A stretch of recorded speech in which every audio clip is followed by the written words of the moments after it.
من رأى وجهك يسعد يا كريم الوالدين حوضك الصافي المبارد وردنا يوم النشور. أعوذ بالله من الشيطان الرجيم. بسم الله الرحمن الرحيم. الحمد لله رب العالمين والصلاة والسلام على رسول الله وعلى آله وصحبه أجمعين. أما بعد. Assalamu alaikum wa rahmatullahi wa barakatuh. Wir machen heute inshallah mit unserem Namen, den wir versucht haben letzte Woche zu behandeln, inshallah Al-Alim weiter, und wir werden diesen Unterricht dann inshallah auch mit diesem Unterricht auch den Namen Allahs abschließen. Wir haben im letzten Unterricht gesagt, wie ist der Umfang von Allah sein Wissen. Wir haben gesagt, wo reflektiert das Allah sein Wissen hin. Wir haben gesagt, Allah sieht das Innere eines Menschen und warum das wichtig ist für uns, wenn wir das überhaupt wissen. Und wir haben uns gesagt, wenn uns bewusst ist, dass Allah subhanahu wa ta'ala alles weiß, auch das, was wir tun, was hat das für Auswirkungen auf unsere Taten, und haben darüber gesprochen. Wir werden heute inshallah darüber sprechen, was Allah sein Wissen ist überhaupt. Also was bringt Allah den Menschen bei, zum einen. Zum zweiten, ist denn Wissen immer gut? Also ist Wissen immer gut, oder gibt es auch gutes Wissen und schlechtes Wissen? Und was unterscheidet überhaupt einen Gelehrten von einem anderen? Wann ist man ein Gelehrter und wann ist man kein Gelehrter, inshallah? Schaut mal, wenn Allah derjenige ist, der alles weiß, so hat sein Wissen alles umfasst. Wenn Allah sein Wissen alles umfasst hat, ist alles, was der Mensch lernt, alles, was der Mensch an Wissen besitzt, ist die Reflexion von Allah, sein Name Al-Alim. Allah sagt im edlen Koran zu allen Dingen: Ar-Rahman, Allama al-Quran, Khalaqa al-Insan, Allamahu al-Bayan. Ar-Rahman, der Allgnädige, er lehrt den Koran, derjenige, der den Menschen erschuf, wa Allamahu al-Bayan, und der den Menschen das Artikulieren beibrachte, Allamahu al-Bayan. Er lernte ihm was? Das Artikulieren, das Sprechen. Wie wird heutzutage ein Wissen vermittelt? Mit Sprechen, durch Reden. Alles, das Artikulieren, die Art und Weise überhaupt, wie man sich verständigt, ist ein Wissen, was von Allah subhanahu wa ta'ala kommt. Jedes Wissen, was beigebracht wird durch die Zunge, ist die Reflexion von Allah, sein Namen Al-Alim. In einem anderen Vers sagt Allah: Allazi allama bil qalam, allama al-insana ma lam ya'lam. Der Allah, der mit dem Schreibrohr lehrte und der dem Menschen das beibrachte, was er nicht wusste. Da kann euch alles in den Kopf kommen. Allah brachte dem Menschen das bei, was er nicht wusste. Wenn ihr aus eurem Mutterleib auf die Welt kommt und auf die Erde kommt, euer Wissensstand zu dem Zeitpunkt: nicht selber essen, nicht selber trinken, gar nichts. Alles, was von da aus kommt, ist von Allah seine Reflexion Al-Alim. Egal was ihr lernen tut, ist Allah sein Name Al-Alim. Und des Weiteren ist Allah derjenige, der auch euch das Schreibrohr beibrachte. Wenn man überlegt heutzutage, wie wird denn ein Wissen weiter verbreitet? Entweder durch Zunge, indem man das spricht, oder indem man es niederschreibt. Allah sagt beides, er brachte das beides den Menschen bei und alles andere. Was bringt denn Allah zum Beispiel einem Menschen bei? Ich gebe euch ein Beispiel aus dem edlen Koran, etwas Besonderes. Allah brachte Suleiman a.s. die Sprache der Vögel bei. Allah sagt nämlich im edlen Koran: وَوَرِثَ سُلَيْمَانَ دَاوُدَ.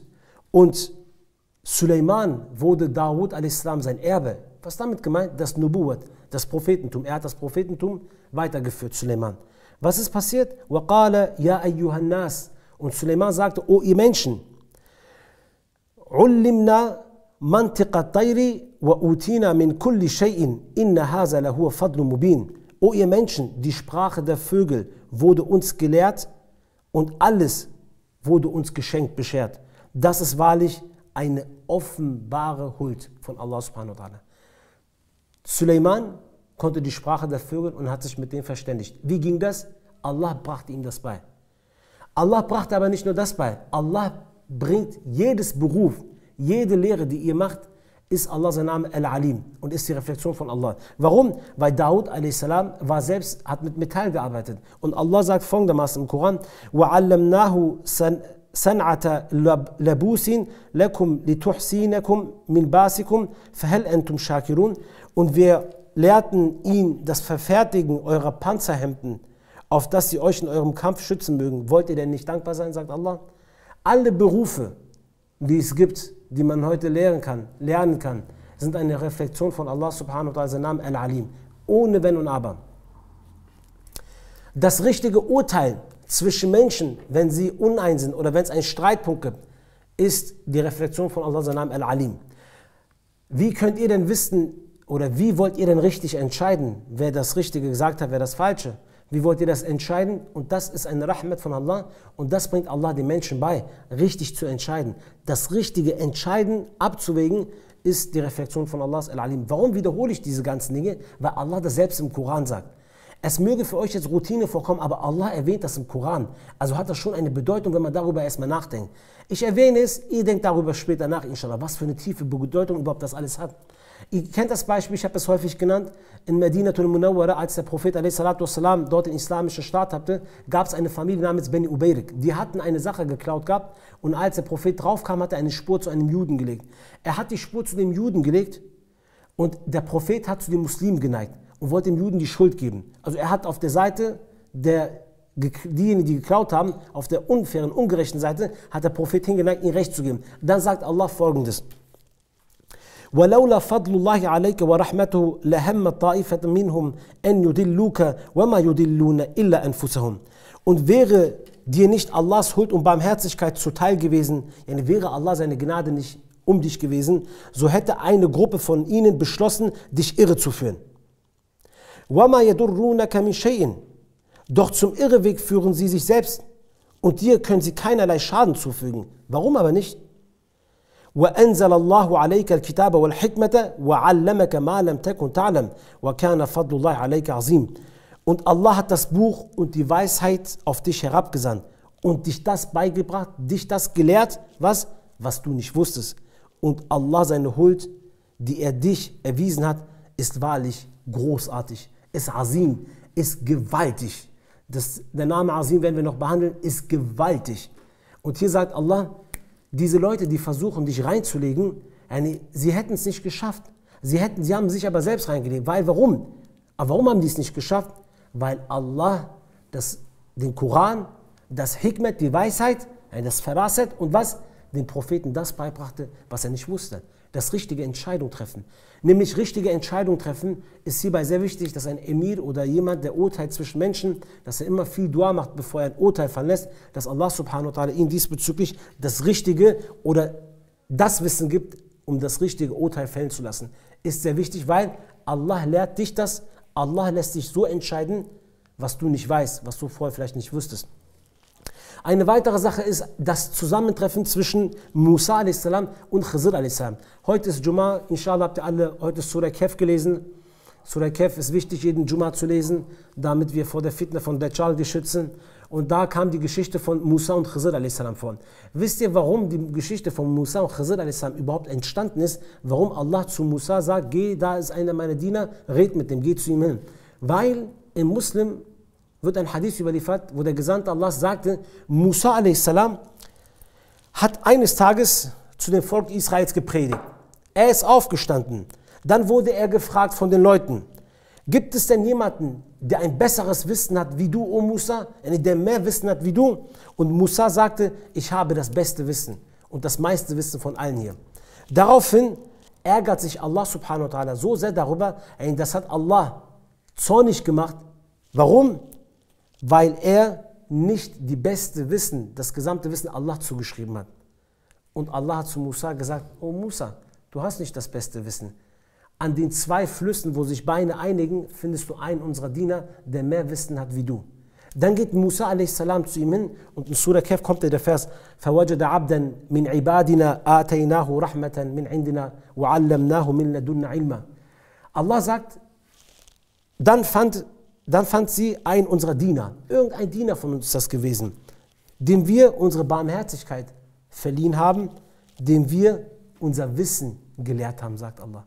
Warum war dieser Mann, Khizr a.s., mehr Wissen wie Musa? Zwei Sachen. Allah hat sich ihn erbarmt und Allah hat ihn von Ladun Ilm, das Wissen beigebracht, was keiner wusste außer Allah. Das, was dahinter steckt, das Faraset, das Voraussehende, das hat er gesehen. Dies Wissen hat Allah ihm gegeben, deswegen hat er mehr Wissen gehabt. Ich möchte mal zusammenfassend etwas sagen. Im edlen Koran kommt, das ist jetzt gerade hier sehr wichtig, im edlen Koran, wenn immer über Allah sein Ilm oder die Reflexion von Allah sein Wissen gesprochen wird, reflektiert das Wissen auf zwei Gruppen von Menschen. Es gibt zwei Gruppen von Menschen, auf die das Wissen Allahs reflektiert. Und beide gehen ganz unterschiedlich damit um. Zu der einen Gruppe gehören diejenigen, die auf der Erde Zeugnis für Allah seine Wahdaniyat legen. Diejenigen, deren Stufe Allah subhanahu wa ta'ala erhöht hat. Diejenigen, die Rabbani-Gelehrten. Diejenigen, deren Menschen, deren Herz Allah mit dem Buch geschützt hat. Diejenigen, die Allah wahrhaftig fürchten. Und diejenigen, die die Verse, die Allah herabgesandt hat, wahrhaftig verstehen. Allah berichtet über Ilm und dann immer wieder auf eins bezogen, auf diese Gruppe von Menschen. Das Ilm hat sie getroffen, deswegen haben sie Gottesfurcht, das Wissen ist auf sie getroffen, deswegen haben sie die Verse verstanden. Die andere Gruppe ist genau das Gegenteil, das sind die Hunde und Esel. Wenn Allah über Wissen redet, sagt er Esel und Hund. Es gibt Leute, die sind wie Esel und wie Hund. Die haben wir Wissen gegeben, sagt Allah. Diese zwei Gruppen, in dem Vortrag heute wird es genau um diese zwei Gruppen gehen. Die eine Gruppe, die ich aufgezählt habe, die das Wissen Allahs abkriegen und wie gehen sie damit um. Das andere sind die Esel und die Hunde. Wenn sie das Wissen kriegen, wie gehen sie damit um. Das Esel und Hund, den schieben wir jetzt mal beiseite. Wir kommen gleich dazu, inshallah. Wir machen erstmal mit dieser Gruppe weiter, die Allah auf der Erde, die Verse verstehen, die gottesfürchtig sind. Diese Leute von Menschen. Jeder Gelehrte ist die Reflexion von Allah subhanahu wa ta'ala. Al-Alim. Weil das Wissen wurde von Allah subhanahu wa ta'ala dem Gelehrten beigebracht. Er wusste ja vorher nichts, Allah hat ihm das beigebracht. Jemand, der nach Ilm strebt, ist wertvoll, weil er von Al-Alim, den Gott, etwas gelehrt haben möchte. Er möchte ja etwas lernen von wem? Von Allah, der Al-Alim ist. Nach Ilm zu streben, ist was Edles, weil man sich mit dem Namen Allahs Al-Alim charakterisiert. Man macht das zu einem Charaktereigenschaft. Dann ist man Wissen. Wir haben gesagt, wir können die ganzen guten Namen Allahs, Jamal, Namen von Allah subhanahu wa ta'ala, sollte man zu einem Charakter nehmen, wie zum Beispiel Ar-Rahman, gnädig sein. Deswegen sollst du auch gnädig sein. Gebend. Wenn Allah Al-Fatah öffnet ist, wenn Leute zu dir kommen, öffnen ihnen auch die Tür. All diese Punkte. Und Al-Alim ist derjenige, der Gelehrte, der das zu einem Charakter macht. Nach Ilm zu streben, ist was Wertvolles, weil Allah subhanahu wa ta'ala das Ilm liebt und mit dem Wissen zufrieden ist. In manchen Bereichen ist es Pflicht für jeden Muslim, Ilm zu erlangen. Jeden Muslim. Der Gesandte Allah sagt bei Ibn Majah, Talibul ilmi faridatun ala kulli Muslim. Wissen zu erlangen ist Pflicht für jeden Muslim. Welches Wissen ist damit gemeint? Das Wissen um Tawhid und Schirk. Ja, das muss jeder wissen. Und das Wissen über die Verbote und die erlaubten Dinge. Das muss jeder wissen. Dann gibt es einige Verse im Koran, die stechen, die bevorzugen die Gelehrten, die Wissen besitzen. Und sagt, Fas'alu ahla zikri in kuntum la ta'lamun. Fragt die Wissenden, wenn ihr nicht wisst. Und wenn ihr nicht weiter wisst, dann fragt diejenigen, die tiefgründlich sind im Glauben. Sagt Allah. Jetzt gibt es einen Gelehrten namens Ibn Jama'a, der hat eine Sache zusammengefasst. Der hat alle Verse und alle Hadithe zusammengefasst in einem Buch und gesagt, wann ist ein Wissen geehrt und vorzüglich? Wann ist ein Wissen ehrenhaft? Wann hat dieses Wissen ein nützliches, eine Vorzüglichkeit und eine gewisse Ehrenhaftigkeit? Welches Wissen ist es? Und er kam zu einem Entschluss. Er hat gesagt, wenn diese 3 Punkte zutreffen, ist das Wissen, was du gelernt hast, ein ehrenhaftes und ein vorzügliches Wissen. Das ist richtiges Wissen, wenn diese 3 Punkte zutreffen. Erstens, das Wissen muss mit Ikhlas erlernt worden sein. Die Absicht dahinter muss Ikhlas sein, reine Absicht, nur für Allah. Zweitens, mit dem, was er weiß, handeln. Drittens, um Allahs Zufriedenheit zu erlangen und das Paradies, was bei Allah ist, zu erhoffen. Diese 3 Punkte. Denkt ja nicht, dass jeder, der Wissen hat, gut ist. Denkt ja nicht, jeder, der Wissen hat, oder Wissen ist immer gut, wenn ich es habe. Niemals ist das so, dass Allah das Wissen alleine als gut bezeichnet. Also jemand hat Wissen bekommen, das Wissen ist gut. Niemals kommt das ihm vor. Es kommt immer mit diesen drei Verbindungen. Wissen alleine ist nicht immer gut. Wissen alleine wird niemals von Allah alleine gelobt. Nie.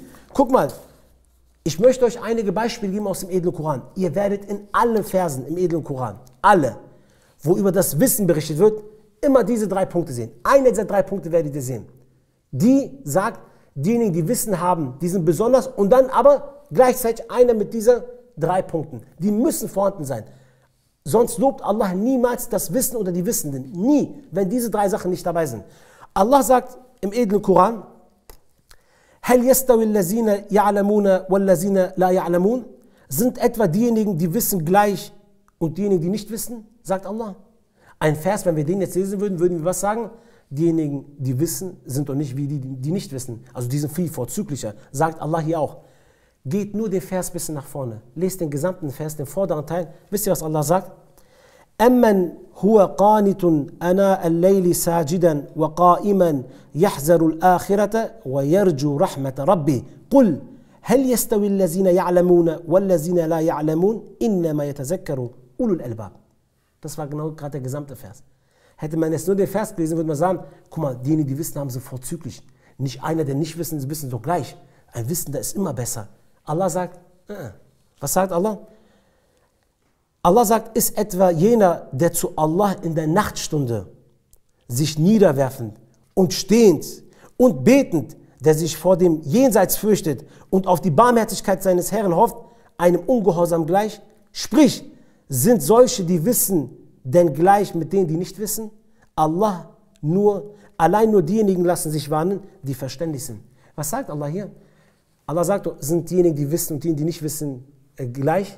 Aber wer sind denn die Wissenden? Wenn wir fragen jetzt, oh Allah, okay, du sagst, die Wissenden sind nicht gleich wie die Unwissenden, aber wer sind denn die Wissenden?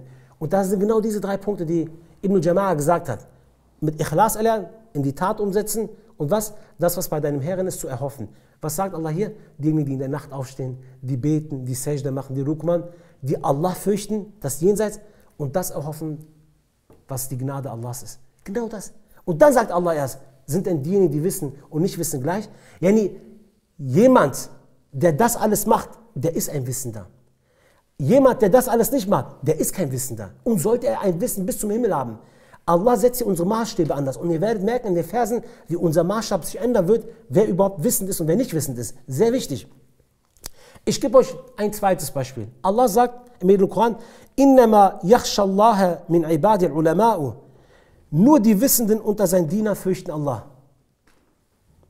Nur diejenigen, die Wissen besitzen, fürchten Allah, sagt Allah. Jetzt würden wir meinen, ja, diejenigen, die viel wissen, die fürchten auch mehr Allah. Ist das so? Wer sind denn diejenigen, die viel wissen und dabei Allah fürchten? Allah zählt wieder genau dasselbe auf. إِنَّ الَّذِينَ يَتْلُونَ كِتَابَ اللَّهِ وَأَقَامُوا الصَّلَاةَ وَأَنْفَقُوا مِمَّا رَزَقْنَاهُمْ سِرًّا وَعَلَانِيَّةً يَرْجُونَ تِجَارَةً لَنْ تَبُورَ. Allah sagt, gewiss diejenigen, die Allah Schrift vortragen, die den Koran rezitieren, die das rituelle Gebet, das 5-mal das tägliche Gebet ordnungsgemäß verrichten und das Rizq, was wir ihnen gewährt haben, heimlich und öffentlich spenden, diese hoffen auf ein Handel mit Allah, der nie zu Ende geht. Innama yakhsha Allah min ibadi ulama. Nur die Wissenden unter seinen Dienern fürchten Allah. Genau dasselbe. Allah sagt, diejenigen, die wissen, die fürchten Allah. Aber wer sind die? Und Allah sagt, das sind diejenigen, die den Koran rezitieren, die das Gebet richtig, wahrhaftig immer wieder beschützen und nie ein Auslassen das Gebet verrichten, die von dem geben, was wir ihnen gegeben haben, öffentlich und verborgen, und die was? Die auf einen Handel mit Allah hoffen, die das erwarten, was das Paradies ist. Genau dasselbe. Jetzt kann ein Mensch gelehrt 1000 Wissen und 10 Jahre Ijazat haben. Jemand, der das nicht macht, der hat kein Wissen. Allah lobt nicht jedes Wissende. Deswegen müssen wir immer die Verse weiterlesen. Allah lobt dir nicht nur diejenigen, die Wissen haben, und sagt, automatisch der Wissen hat, der fürchtet Allah am meisten. Automatisch der Wissen hat, ist nicht gleich wie ein Unwissender, der ist besser. Das stimmt nicht. Sehr wichtig. Ich gebe euch ein drittes Beispiel. Beispiele sind immer gut für das bessere Verständnis. Allah sagt, Qul Rabbi zidni ilman. Allah sagt, sprich, o mein Herr, vermehre mein Wissen. Die Gelehrten übrigens sagen zu diesem Vers im edlen Koran, würde es keinen Hadith des Propheten und keinen anderen Vers geben, um Ilm zu erlernen, so würde es für die Gelehrten ausreichen, nur dieser Vers, dieser Kurzsatz, würde als Ansporn für die ganzen Gelehrten reichen, Ilm zu erlernen. Warum? Weil Allah spricht niemals irgendwo im edlen Koran zu seinen Dienern, dass wir Dua machen sollen, dass Allah uns etwas vermehren soll, unser Rizq vermehren soll, Ganimet vermehren soll. Allah sagt nur in einer Sache das. O Mohammed, o ihr Muslimen, spricht, macht ein Dua, o Allah vermehre mein Wissen. Nur das Wissen. Es gibt nur eine Sache, wo Allah sagt, verlangt das von Allah, dass Allah euch das vermehrt, und das ist nur das Wissen. Und die Gelehrten sagen, würde es keinen anderen Delil geben, nur diesen Vers, würde es für uns reichen, uns anzuspornen für Ilm. Jetzt sagst du, Qul Rabbi zidni ilman, oh Allah, vermehre mein Wissen. Ich lese Bücher, es regnet Bücher, mein Kopf wird immer größer und größer. Ist es so? Ist das gemeint? Wir gucken, was Allah sagt. Allah sagt vorher, وَكَذَلِكَ أَنزَلْنَاهُ قُرْآنًا عَرَبِيًّا وَصَرَّفْنَا فِيهِ مِنَ الْوَاعِدِ لَعَلَّهُمْ يَتَّقُونَ أَوْ يُحْدِثُوا لَهُمْ ذِكْرًا. Und somit haben wir die Schrift als arabischen Koran niedergesandt. Und wir haben darin gewiss Warnungen klargemacht, damit sie was? Taqwa gemäß handeln und damit er ihnen eine Besinnung bewirkt, damit sie gottesfürchtig werden, sagt Allah. Dann geht's weiter. فَتَعَالَ اللَّهُ الْمَلِكُ الْحَقِّ. Und hoch erhaben ist Allah, der Allherrschende, der Wahrhaftigste.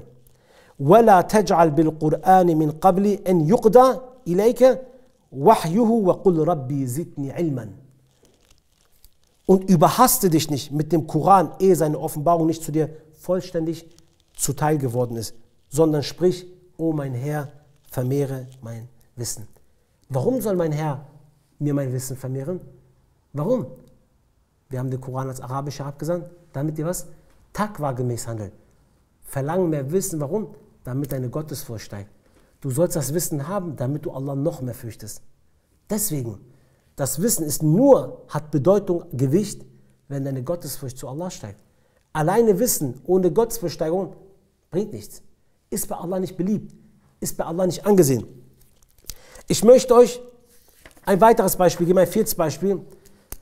Allah sagt, يَرْفَعِ اللَّهُ الَّذِينَ آمَنُوا مِنْكُمْ وَالَّذِينَ أُوتُوا الْعِلْمِ. Allah wird die unter euch, die gläubig sind und die, denen Wissen gegeben wurde, um Rangstufen erhöhen. Jetzt würde man denken, diejenigen, die glauben und viel Ilm besitzen, die hebt Allah hoch. Ne? Also machen wir uns auf den Weg, Ilm zu erlernen. Ist es so? Allah sagt, Ja ayyuhallazina amanu, im selben Vers vorher aber, Ja ayyuhallazina amanu, o die ihr glaubt, Iza qila lakum tafassahu fil majalis, fafsahu yafsahillahu lakum, wa iza qila nshuzu, fanshuzu, yarfi'illahu allazina amanu minkum, wallazina utul ilma darajatin, wallahu bima ta'maluna khabir. Allah sagt, o die ihr glaubt, wenn in Versammlungen zu euch gesagt wird, macht Platz, dann macht Platz. Allah wird ausgiebig Platz für euch machen. Und wenn gesagt wird, erhebt euch, dann erhebt euch. Allah wird die unter euch, die Gläubigsten und die, denen Wissen gegeben wurden, um Rangstufen erhöhen. Und Allah ist dessen wohl kundig, was ihr tut. Was geht's hier? Diejenigen, die Allah und seinem Gesandten gehorchen. Diejenigen, die den Propheten und seine Befehle befolgen. Derjenige, der die Sunna befolgt. Hier geht es darum, Allah wird denen, die glauben und Ilm besitzen, um Rangstufe erhöhen. Aber welche von ihnen sind das? Welche genau? Was wissen die denn? Sie wissen, dass wenn der Prophet was sagt, dass sie aufstehen müssen. Sie wissen genau, dass wenn Allah was sagt, dass sie sich hinsetzen sollen, dass sie Platz machen sollen. Das sind diejenigen, die mit dem Ilm handeln. Die mit dem, was sie wissen, dass sie den Propheten gehorchen müssen, auch wirklich dem Propheten gehorchen, wenn was gesagt wird. Versteht ihr? Ibn al-Jama'a seine 3 Punkte. Das eine mit Ikhlas erlernen, das zweite war gewesen, die Taten, das Ilm in Tat umzusetzen, das dritte ist, das zu erwarten, was bei Allah ist. Rahmat, Jannat, Allah seine Zufriedenheit, das sind die Sachen. Das dazu erstmal. Deswegen Allah, ohne jetzt weiter auf die Beispiele zu gehen, ich denke mal, das reicht jetzt, das habt ihr auch verstanden, das Wissen, egal welchen Vers, in Hadithen, allen kommt das Gleiche vor. Es ist immer das Wissen, wird von Allah gelobt, welches mit Ikhlas gemacht wird, welches in Tat umgesetzt wird und welches gemacht wird, um bei Allah Gottesfurcht zu erlangen, Rahmat zu erlangen, das Paradies zu erlangen, seine Zufriedenheit zu erlangen. Darum geht es. Ein Wissen alleine wird im Koran niemals gelobt, dass man sagt, die Wissenden sind gut, die Wissenden sind besonders. Nie gibt es im Koran einen Vers, der die Wissenden besonders hervorhebt. Ich will gleich darauf kommen, warum das wichtig ist, weil wir leben in einer großen Zeit der Fitna, wo Menschen, jeder Clown kann gehen und studieren. Das ist ja keine Kunst mehr. Damals haben die Gelehrten ihre Schüler ausgesucht und haben nicht jedem Wissen beigebracht. Sie haben ihre Schüler gezielt ausgesucht, haben ihnen beigebracht. Heute musst du nur einen Abiturabschluss haben, gehst an irgendeine Akademie und studierst Islam und dann kommst du raus, bist ein Big Boss. So läuft das aber alles nicht. So läuft das alles nicht. Islam ist doch nicht hier, was weiß ich, Jura oder ist doch nicht hier, keine Ahnung, Ingenieur studieren. So läuft das alles nicht. Und weil wir in dieser Zeit der Fitna leben und immer Leute fragen, hast du eine Ijaza, Achi? Ijaza. Deine Ijaza, was willst du mit deiner Ijaza, die du von einem Belam gelernt hast, der jetzt 8 Jahre in Mekka oder Medina studiert oder in Al-Azhar, Ägypten studiert und den Tarot Sisi, wenn er kommt, seine Hand küsst und alle Gesetze für ihn verabschiedet. Was willst du mit so einer Ijaza von so einem Gelehrten? Hört auf, mit uns zu spielen. Wir sind keine Gelehrten. Wir haben noch nie behauptet, dass wir Gelehrten sind. Wir sind niemals Gelehrten. Wir geben auch niemals ein Urteil. Wir geben niemals Fetwas. Das Einzige, was wir machen, wir sind Verkünder des Islams. Und wir Muslime erlauben es nicht, wenn Mushrikun oder andere Menschen kommen und versuchen, unsere Religion anzugreifen. Von mir aus könnte es der Opa von allen sein, der Vater von denen, ihr Hochgelehrter sein, ihr Bin Bas sein, ihr Usaymin sein oder sonstige Belams, die Allah verfluchen soll, inshallah. Egal wer es ist, da werden wir ganz bestimmt nicht erlauben, dass diese Leute kommen und unsere Religion attackieren. Sie sitzen da mit dem Tarot und haben ihre Ijaza, ihre 8 Jahre studiert, 9 Jahre, kommen mit so einem Bauch und wollen uns dann was erklären. Und wollen uns dann den wahren Islam erklären. Ja, so läuft das halt nun mal nicht. Und hier kommt Allah und gibt uns ein richtiges Verständnis, Ikhwan. Und hierbei ist für uns wichtig, welches Wissen ist wichtig? Welches Wissen macht dich zu einem Gelehrten? Wir werden so gleich drauf kommen, welches Wissen dein Untergang sein wird. Genau auf die heutigen Belam bezogen. Aber das Wissen, was deine Gottesfurcht vermehrt, was dich dazu bringt, dass du Allah fürchtest und das Paradies aufs, das Wissen, was du in die Taten umsetzt, das Wissen, was du mit Ikhlas erlernst, das ist das Wissen, womit Allah subhanahu wa ta'ala zufrieden ist. Und so beschreibt Allah die Gelehrten übrigens. Das sind die, die nachts aufstehen, die Allah fürchten, die spenden, die setzen alles in die Tat um. Das sind diejenigen, die Gelehrten sind. Ilm ist ebenfalls eins der größten Gaben, die Allah subhanahu wa ta'ala einem Menschen geben kann. Allah sagt im Koran, وَأَنزَلَ اللَّهُ عَلَيْكَ الْكِتَابَ وَالْحِكْمَةَ وَعَلَّمَكَ مَا لَمْ تَكُنْ تَعْلَمْ وَكَانَ فَضْلُ اللَّهِ عَلَيْكَ عَظِيمٌ. Und Allah hat dir die Schrift hinabgesandt und die Weisheit und hat dich das gelehrt, was du nicht wusstest. Und Allahs Gunst dir gegenüber ist ganz gewiss unermesslich, sagt Allah subhanahu wa ta'ala. In einem anderen Vers sagt Allah, لَقَدْ مَنَّ اللَّهُ عَلَى الْمُؤْمِنِينَ إِذْ بَعَثَ فِيهِمْ رَسُولًا مِنْ أَنْفُسِهِمْ يَتْلُو عَلَيْهِمْ آيَاتِهِ وَيُزَكِّيهِمْ وَيُعَلِّمُهُمُ الْكِتَابَ وَالْحِكْمَةَ وَإِنْ كَانُوا مِنْ قَبْلُ لَفِي ضَلَالٍ مُبِينٍ.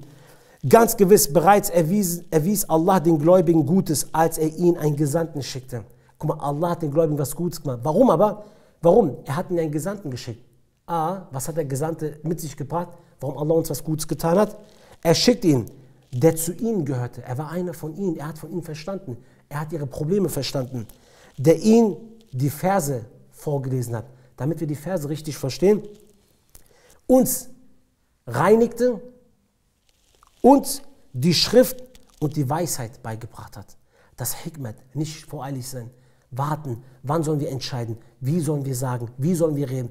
All das haben wir vom Propheten beigebracht bekommen. Und sie waren vor ihm zweifelsohne in einem offenkundigen Irrtum. Wenn der Islam nicht wäre, wärst du in einem offenkundigen Irrtum. Du würdest dich für richtig halten, aber du wärst ganz gewiss irre gewesen. Und daher sagt der Prophet auch, Hasad, Neid, Eifersucht ist im Islam absolut verboten. Hasad, ich beneide den Bruder wegen seiner Arbeit, wegen seiner Uhr, wegen seinem Auto, wegen seinem Laden, wegen seinem Haus, wegen seinem Geld, wegen seinem Aussehen. Ja, warum sieht er so hübsch aus? Hasad ist im Islam absolut strengst verboten. Und man sagt sogar, das gehört fast zur Kategorie von Schirk. Hasad, also Neid, ekliges Neid zu haben. Warum hat er es, warum habe ich es nicht? Das ist, du bist mit Allah gerade nicht zufrieden. Der Prophet sagt, außer bei 2 Dingen. A.s. sagt, La hasada illa fisnatain. Man darf kein Hasad machen, es gibt kein Hasad, außer in 2 Punkten. Rajulun atahu Allahu malan fasullita ala halakatihi fil haqq. Denjenigen, der Allah Besitztum gegeben hat und er gibt dieses Besitz auf rechtschaffene Art ab. Er gibt dies auf rechtschaffene Art, auf eine gute Art und Weise Sadaqa weg. Den kann man beneiden, weil du sagst, oh Allah, du hast ihm sowas Schönes gegeben. Du hast ihm mal gegeben, du hast ihn dazu gebracht, dass er das gibt. وَرَجُلٌ und ein Mann, آتَاهُ اللَّهُ الْحِكْمَةَ, dem Allah Weisheit, Ilim, Wissen gab, فَهُوَ يَقْدِي بِهَا وَيُعَلِّمُهَا, und der diese in Tat umsetzt, der damit auch Amal macht und der dies weiterlehrt. Diese zwei Leute darf man beneiden, weil das wirklich zwei besondere Dinge sind. Deswegen, Ilim ist eine Gabe. Aber mit diesem Ilm allem Amal zu machen, ist eine Gabe, wo der Prophet sagt, das kann man sogar beneiden. Man kann sogar sagen, oh Allah, wie schön ist das? Ich würde das auch gerne haben, genau wie er. Wissen wird im edlen Koran auch als Kraft und Macht erklärt. Warum? Ich gebe euch ein Beispiel. In der heutigen modernen Welt ist ja das auch so, ist euch bekannt. Digitalisierung, Großkonzerne wie Facebook, WhatsApp, Instagram, Twitter, die arbeiten ja viel mit Informationen, Datenspeicher, große, die geben mir Milliarden von Euros aus für Informationen, Wissen. Warum? Die sagen, Wissen ist Macht. Warum? Sie achten auf das Kaufverhalten, auf das Verhalten eines Menschen, die Vorlieben eines Menschen, wie entscheidet sich ein Mensch. Und da gibt es ja große Programme, die entworfen werden, um das irgendwie auszuwerten und zu sagen, ein Mensch, der macht so und das verkaufen sie ein Unternehmen und so werden dann Produkte verkauft. Das läuft ja alles ab. Informationen sind kostbar, sind teuer. Ja? Wissen ist Macht. Allah sagt hier im Koran, قَالُوا اتَّخَذَ اللَّهُ وَلَدًا. Sie haben Allah ein Kind zugeschrieben. Sie haben gesagt, Allah hat sich ein Kind genommen. Subhanahu. Allah sagt, gepriesen ist Allah. Fern von allen Mängeln ist Allah. Fern von dieser dreckigen Behauptung ist Allah. Fern von sowas Primitiven ist Allah. Gepriesen ist Allah von dem, was ihm beigesellen. Huwa al-Ghani, er ist unabhängig, er ist reich. Ihr braucht Liebe und Kinder, er doch nicht. Ihr braucht Essen und Trinken, er doch nicht. Ihr braucht Luft und Raum, er doch nicht. Ihr braucht diese ganzen Dinge, Liebe, Geborgenheit, er braucht das doch nicht. Vergleicht ihr Allah mit euch, er ist al-Ghani, er ist unabhängig. Ein Mensch lebt mit Bedingungen, Luft, Essen, Liebe, all die Sachen gehören dazu, dass er leben kann. Allah ist aber al-Ghani, er ist mustaqil, er ist ganz alleine, er ist von nichts abhängig. Allah sagt, Huwa al-Ghani, er ist al-Ghani. Lahu ma fis samawati wal ard. Ihm gehört die Himmel und die Erde. So ein Gott. Inna indakum min sultanin bihaza. Allah sagt, habt ihr darüber einen Sultan? Was heißt Sultan? Ein Delil, ein Beweis darüber. Ataquluna ala Allahi ma la ta'lamun. Oder behauptet ihr etwas über Allah, worüber ihr überhaupt kein Wissen habt? So, und jetzt kommt Ibn Abbas und sagt, im Koran wird das Wort oft Sultan als Delil, als Hujja benutzt. Allah benutzt selbst als Delil, als Hujja, habt ihr darüber einen Sultan. Warum denn Sultan? Was heißt Sultan? Nicht eine Macht, sondern eine Ermächtigung, dass ihr das sagt. Mit welcher Erlaubnis? Wo holt ihr eure Ermächtigung her, dass ihr das ganz ruhig sagen könnt, sagt Allah. Habt ihr irgendwo einen Beweis? Ein Beweis, ein Delil, ein Wissen, wo ihr sagen könnt, Allah ist so und so? Oder sagt ihr einfach etwas über Allah, worüber ihr überhaupt kein Wissen habt? Deswegen wird Sultan ist Wissen. Wissen ist Sultan, Wissen ist Macht. Warum ist das wichtig? Weil das Wissen, was du besitzt, wird über dein Herz herrschen. Deswegen ist es für uns wichtig, dass das Wissen, was wir uns aneignen, ein gutes Wissen ist. Weil das wird Sultan, Macht über dein Herz erobern. Wenn du dir immer wieder die Gegenseite anhörst, immer wieder dir Zweifeldinge anhörst, immer wieder Schübhe und Scheck dir anhörst, immer wieder guckst, was sagen die Gruppe, dann wird das Wissen in deinen Kopf kommen und das wird irgendwann Macht auf dein Herz ausüben. Irgendwann wird dein Herz anfangen, selbst zu zweifeln. Deswegen sagt der Prophet, man sollte sich vor einer Fitna bewahren und nicht auf die Fitna zugehen und sagen, mal gucken, was sie dabei sagen. Das ist gar nicht unsere Aufgabe. Der Prophet sagt, eine Fitna, trennt euch sofort von der. Hört nicht mal zu, geht da weg. Redet nicht, ihr habt eure Akida, eure Meinung. Geht nicht drauf hin. Das ist nicht erlaubt. Manche sagen mal, ey, mal gucken, was er sagt, dann können wir ein bisschen mies Debatte. Das geht nicht, der Prophet verbietet das. Das ist nicht unsere Art. Warum? Weil das wird zu deinem Wissen und das wird über dein Herz Macht ausüben. Wissen ist eine Gabe Allahs, die er seinen Dienern gibt, die er auch liebt. Der Gesandte Allahs sagt, Men yuridullahu bihi khayran yufaqihuhu fid din. Wenn Allah einem Menschen etwas Gutes tun will, lässt er ihn in der Religion ein tiefes Verständnis geben. Der macht ihn zu einem Faqih, yufaqihuhu fid din. Der macht ihn zu einem Faqih im Glauben. Der eine Vers, Innama yakhsha Allahu min ibadihi al-ulama. Ehrfurcht, Furcht vor Allah. Fürchten tun Allah diejenigen, Diener unter seinen Dienern, die Wissen haben, sagt Allah subhanahu wa ta'ala. Der Prophet sagt, das Beispiel der Rechtsleitung und des Wissens, mit dem Allah mich gesandt hat, ist wie ein reichlicher Regen, der auf die Erde fällt. Wenn ein Regen auf die Erde fällt, was passiert? Die Erde geht auf, es tut der Erde gut, es tut den Menschen gut, alle profitieren davon. Und so ist auch Wissen. Der Prophet sagt, das Wissen, womit ich gekommen bin und euch beigebracht habe, ist wie der Regen. Wenn ihr das annimmt, dann werdet ihr aufgehen und alle werden ebenfalls davon profitieren, von dem Wissen. Deswegen, Allah lobt diejenigen, die Wissen haben. Welches Wissen haben wir ja vorhin gesagt? Nicht vergessen, mit welchem Wissen. Also nicht einfach irgendein Wissen. Wissen an sich, mit diesen Bedingungen, ist was Gutes, wo Allah sagt, wenn wir das machen, dann haben wir für unseren Dienern etwas Gutes gemacht. Warum ist das noch wichtig? Weil der Prophet sagt in einem Hadith, der ist sehr bekannt, den kennt ihr alle, إِذَا مَاتَ الْإِنسَانُ قَطَعَ عَنْهُ عَمَلُهُ إِلَّا مِنْ ثَلَاثَةٍ. Wenn ein Mensch stirbt, dann werden alle seine Taten abgeschnitten.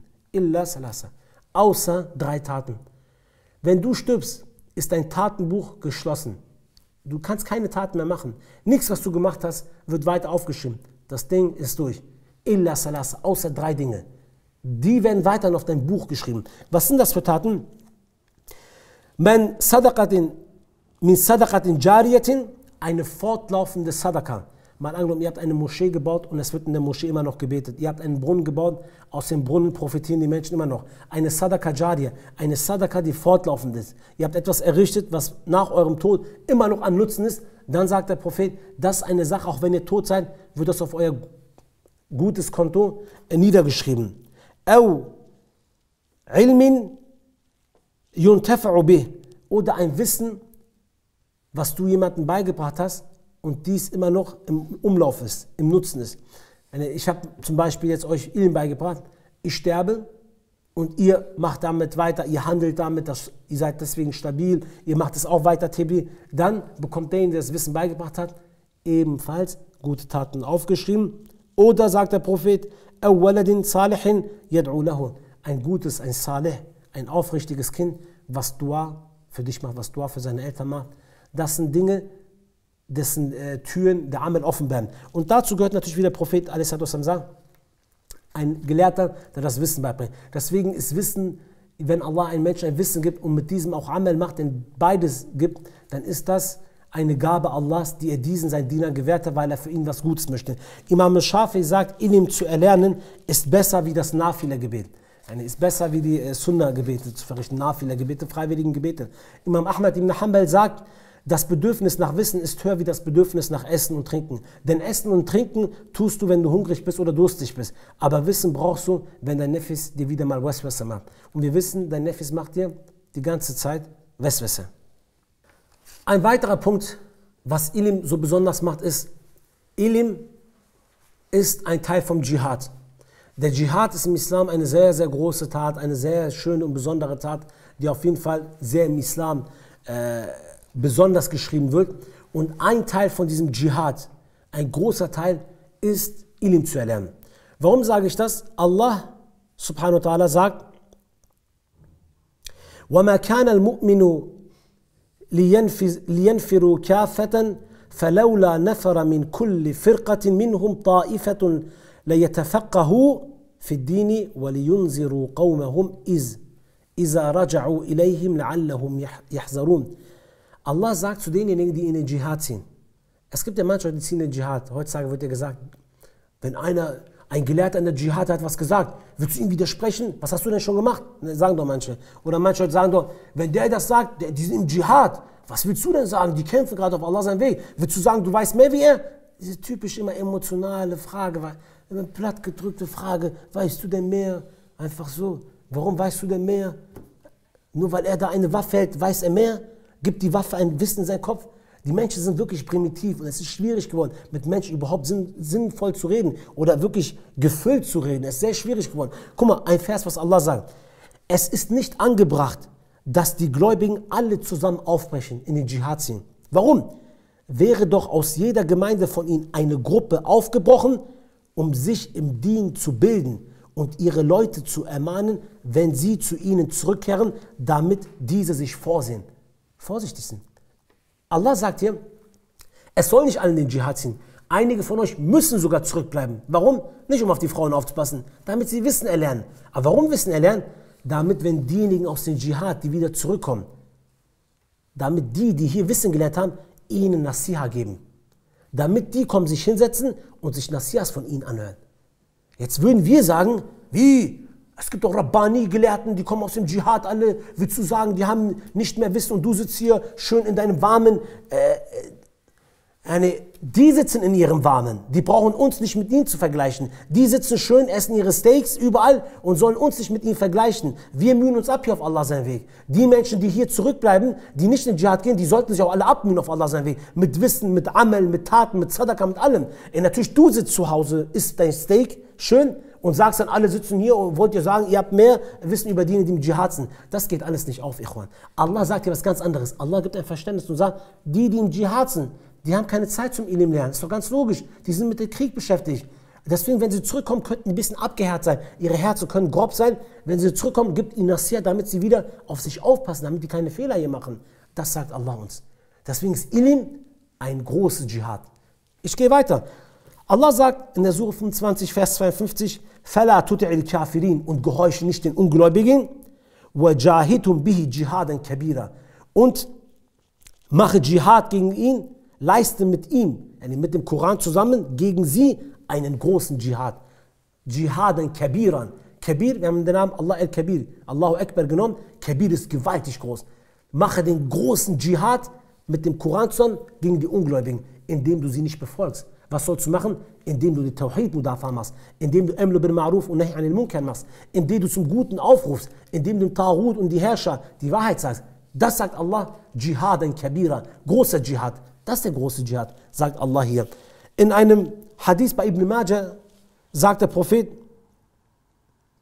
Man ja'a masjidi haza lam ya'tihi illa li khayrin yata'allamuhu aw yu'allimuhu fahuwa bimanzilatil mujahidi fi sabilillah. Derjenige, der in eine Moschee kommt, um etwas zu erlernen oder etwas zu lehren, dieser ist auf derselben Stufe wie ein Mujahid, der auf Allah sein Weg ist.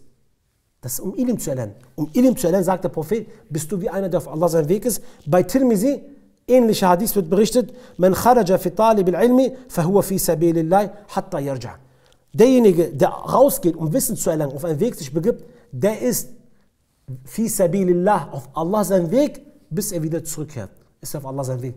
Deswegen ist Ilm eine große Vorzüglichkeit. Ilm ist eine große Vorzüglichkeit. Ilm ist, damit ihr euch motivieren solltet, ein großer Dschihad. Wenn ihr es erlernt, Ilm wird Dschihad gleichgestellt, weil hier musst du mit dem Mund Dschihad machen. Und daher sagt Allah hier, der Lohn von denen, die Wissen erlernen, ist wie die fi sabilillah Dschihad machen. Schaut mal, ein weiterer Punkt ist Wissen. Die Gelehrten müssen respektiert werden. Weil wenn du die Gelehrten respektierst, dann respektierst du das Wissen. Wenn du das Wissen respektierst, dann respektierst du Al-Alim, Allah, von dem das Wissen überhaupt kommt. Die heutigen Menschen, vor allem gibt es unter uns eine Sekte, die die Gelehrten beleidigen, Imam Nawawi beleidigen, Imam Abu Hanifa beleidigen, diese ganzen großen Gelehrten beleidigen, weil sie sind hier Allama, sie sind die Großgelehrten hier, die haben den Durchblick im 21. Jahrhundert, sie haben durchgeblickt bis zum Propheten hindurch, haben alles verstanden und haben alles beiseite geschoben. Die haben den Durchblick und kommen und beleidigen die Gelehrten. Diese Menschen respektieren nicht die Gelehrten, sie respektieren das Wissen nicht. Sie respektieren nicht nur das Wissen, sie respektieren Allah Al-Alim nicht, der ihnen das Wissen gelehrt hat. Guck mal, Allah ehrt diejenigen, die Wissen besitzen und stellt sie im edlen Koran mit den Engeln gleich. Allah sagt, Shahid Allahu annahu la ilaha illahu wal malaikatu wa ulul ilmi qa'iman bil qist, la ilaha illahu huwal azizul hakim. Allah hat deutlich gemacht, dass es zweifelsohne keine Gottheit außer ihm gibt. Diese bezeugen ebenfalls die Engel und die Wissenden und dass er mit Gerechtigkeit waltet. Es gibt keinen Gott außer ihm, dem Allwürdigen, den Allweisen. Allah sagt, Allah hat bezeugt, dass es keinen Gott gibt außer ihm. Allah hat bezeugt. Mit Allah, wer hat noch bezeugt? Die Engel und die Menschen, die Wissenden. Allah stellt die Wissenden mit den Engeln gleich und sagt, die Wissenden bezeugen wahrhaftig, dass es keinen Gott gibt außer mich. Allah ehrt hier die Gläubigen und er verlangt dasselbe von uns. Der Prophet sagt nämlich in einem Hadith, Laysa min ummati, diejenigen sind nicht von meiner Umma, die was machen? Die die Älteren nicht respektieren, den Jüngeren nicht barmherzig ist und den Gelehrten nicht ihr Recht gibt. Der ist nicht von mir, sagt der Prophet. Laysa min ummati, der ist nicht von meiner Umma. In einem anderen Hadith, der wird bei Tirmidhi und Abu Dawud überliefert, kam ein Mann aus Madinatul Munawwara, weil er das Wissen so respektiert hat. Guck mal, er hat das Wissen respektiert. Er geht von Medina los nach Dimashq zu Abu Darda. Und er kommt zu Abu Darda, er hat gehört, Abu Darda hat vom Propheten einen Hadith gehört. Und er macht sich diesen weiten Weg, tausende von Kilometern, nur um einen einzigen Hadith von Abu Darda zu lernen. Er kommt zu Abu Darda nach Dimashq, sagt, ja Abu Darda, ich habe gehört, du hast vom Propheten einen Hadith gehört. Sag's mir. Er sagt, was machst du hier? Bist du gekommen, jemanden zu besuchen? Er sagt, nein. Bist du hierher gekommen, um Tijara zu machen? Nein. Warum bist du hier? Ich bin nur gekommen, um den Hadith von dir zu erlernen. Wisst ihr, welchen Hadith er ihnen beibringt? Er sagt, der Prophet a.s. sagte, wer einen Weg einschlägt, auf dem er Wissen sucht, dem macht Allah den Weg zum Paradies leicht. Man salaka tariqan yabtaghi fihi ilman salaka Allahu bihi tariqan ila Jannah. Yani derjenige, der einen Weg einschlägt, um auf den er Wissen zu erlangen, dem macht Allah den Weg zum Paradies leicht. Und der Prophet fährt fort. Und tatsächlich senken die Engel ihre Flügel zustimmend auf diejenigen, der nach Wissen sucht. In der Tat wird Vergebung für den Wissenden ersucht, wer im Himmel und auf der Erde ist. Sogar die Fische bitten um Vergebung für denjenigen, der gerade sich auf den Weg begibt, um Wissen zu erlangen. Übrigens, hier geht es nicht darum, 1000 Kilometer. Das kann auch, Bruder, für dich sein. Auch wenn du 30 Kilometer fährst. In dem Moment treffen die Hadith auf dich zu. Du bist wie ein Mujahid, der auf Allah sein Weg ist. Bis du wieder zurückkehrst. Du bist gerade da, wo die Engel auf dich ihr Dings gemacht haben. Warum bist du hergekommen? Ist meine Absicht wirklich jetzt hier, um anwesend zu sein, damit Leute sagen, hey, oder geht es mir wirklich darum, dass ich das Wissen lernen möchte, damit ich es in Tat umsetze, weil ich liebe meine Religion. Und dann wird Allah all diese Punkte treffen, 1:1 auf diese Menschen zu, die auch aus der Umgebung weiter wegkommen. Also muss nicht immer 5000 Kilometer sein, wie man das sagt, so, du musst ausreisen nach Ägypten. Das stimmt nicht, das kann auch hier sein. 100 Kilometer, 50, du bist genau, die ganzen Punkte treffen auf dich zu. Dann sagt der Prophet weiter, und die Überlegenheit, hier bevorzugt er jetzt die Gelehrten, er sagt, und die Überlegenheit des Gelehrten über die Anbeter, über die normalen Diener, der Unterschied zwischen den Gelehrten zu den normalen Dienern zu Allah, ist wie der am Nachthimmel, die Sterne und der Mond. Der Mond ist wie die Gelehrten, hell, und die anderen Diener sind wie die Sterne. Ein Gelehrter leuchtet so extrem bei Allah subhanahu wa ta'ala auf. Und dann sagt er weiter, und tatsächlich sind die Gelehrten die Erbe des Propheten. Was sagt er? Innal ulama'u warasatul anbiya. Ganz gewiss, die Gelehrten sind das Erbe des Propheten. Und die Propheten hinterlassen weder Dinar noch Dirham. Das einzige Vermächtnis ist das Wissen. Also wer davon nimmt, der hat in der Tat den fähigsten Anteil genommen. Bei Tirmidhi und Abu Dawud wird das überliefert. Ein Hadith, der das Wissen extrem hervorholt und eigentlich eine Hauptmotivation ist. Der Weg zum Paradies wird dir einfach gemacht. Das ist das Erbe des Propheten. Das ist das, was der Prophet überhaupt alles hinterlassen hat. Nur das Ilm, sonst hat er nichts hinterlassen, all das. Und das sollte eigentlich für einen Muslim eine Motivation sein, wenn es irgendwo Unterricht gibt, wenn es irgendwo einen Vortrag gibt, wenn es irgendwo Ilm ist, dass man sich genau diese Hadithe nimmt und sagt, ich bin jetzt wie ein Mujahid fi sabilillah. Allah hat gerade jetzt, die Engel haben ihre Flügel auf mich gesenkt. Ich bin gerade auf dem Weg zum Ilm. Allah wird mir jetzt den Weg zum Paradies leicht machen. Allah, und er wird es machen. Deswegen sind diese Dinge wichtig. Wir lernen das hier nicht einfach, damit wir sagen können, ey, unser Wissen wurde mehr, Alhamdulillah. Uns geht es nicht darum. Ein wichtiger Aspekt ist, hier geht es nicht darum zu sagen, Ilm, Ilm, Ilm, Ilm. Hier geht es darum, mit dem, was wir wissen, auch das in die Taten umzusetzen, daran zu glauben und damit es unsere Gottesfurcht zu Allah stärkt. Ein weiterer Punkt ist der Ikhlas beim Erlernen von Wissen. Ich habe ja gesagt, damit ein Wissen überhaupt uns nützt, sind diese 3 Punkte wichtig, die Ibn Jamā aufgezählt hat. Das Ikhlas beim Erlernen, das Umwandeln vom Wissen in die Taten und dass man das erhofft, was bei Allah ist, das Paradies und seine Zufriedenheit. Dann macht ein Wissen auch Sinn und ist vorzüglich. Ansonsten ein Wissen alleine wird dir nichts bringen. Ein Wissen allein mustaqil, du kannst so viel besitzen, so viel auswendig lernen, das wird dir nichts bringen. Allah bevorzugt oder lobt nicht denjenigen, der viel auswendig gelernt hat, der richtig viel hintereinander sagen konnte. Darum geht es nicht. Im Gegenteil, die werden als Zauberer sogar betitelt, also als Scharlatane, weil die so gut reden können und die Menschen wie verzaubert machen sogar. Der Prophet sagt, wenn jemand Wissen erlangt, das gesucht werden sollte, indem er das Angesicht Allahs sucht, aber er es nur erlangt, um einen weltlichen Vorteil zu erlangen, wird nicht den Duft des Paradieses erfahren. Das sagt der Prophet a.s. Der Prophet sagt weiter, suche nicht nach Wissen, um vor den Gelehrten anzugeben. Guck mal, sehr wichtig. Suche nicht nach Wissen, um vor den Gelehrten anzugeben. Mach kein Wissen, damit du irgendwann mit denjenigen zusammensitzen kannst, die viel wissen, damit du mal ein bisschen mitdiskutieren oder mitdebattieren kannst, damit die dich auch wertschätzen und respektieren. Der Prophet sagt, suche niemals nach Wissen, damit du mit Gelehrten debattieren kannst. Was sagt er weiter? Und suche niemals Wissen, also erlange kein Wissen, um mit den Dummen zu streiten. Mach das bloß nicht. Sag nicht, ich will mir Wissen aneignen, damit ich debattieren kann und die Leute dissen kann. Nein, mach das niemals. Und wähle nicht den besten Platz in einer Versammlung aufgrund dessen, aufgrund des Wissens, das du gelernt hast. Yani, denn wenn du das tust, bist du im Feuer, sagt der Prophet. Was bedeutet das? Das bedeutet, einer kommt, hat Wissen, er kommt und setzt sich auf den Stuhl. Er setzt sich nicht auf den Boden. Warum? Er ist ja was Besonderes, er hatte viel Ilm. Er setzt sich auf den Stuhl oder er hat einen anderen Stuhl. Oder es ist eine Versammlung, die erste Reihe wird freigehalten. Also er will in die erste Reihe, er sagt dann, geh mal weg, weil ich habe hier mehr Wissen. Oder beim Gebet steht die erste Reihe, er kommt nach erste, er geht nicht nach hinten. So. Für ihn, aufgrund von seinem Wissen, dass er besonders behandelt werden will. Das ist damit gemeint. Der in der Moschee kommt und den besten Platz sich aussucht, er nicht warten muss, alle Menschen warten, alle Menschen strengen sich an, aber er kommt nur, weil er Wissen hat und bevorzugt. Mache niemals ein Wissen, damit du eine Position erlangst, dass du vorne Vorbeter bist oder was weiß ich, was man kann. Da sagt der Prophet, wer das macht, der wiederholt es zweimal, soll seinen Platz im Feuer vorbereiten, der ist im Feuer.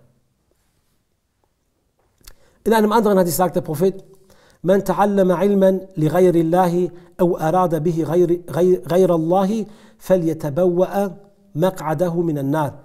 Wer Wissen für etwas anderes als Allah erlernt oder damit etwas anderes als Allah beabsichtigt, der lasse seinen Platz im Feuer einnehmen, wird bei Tirmizi überliefert. Das Wissen, was du eigentlich hättest für Allah erlernen sollen, wenn du es für andere Dinge, für Dunya, für was weiß ich was erlernst, so wird dir das Wissen sogar zum Verhängnis.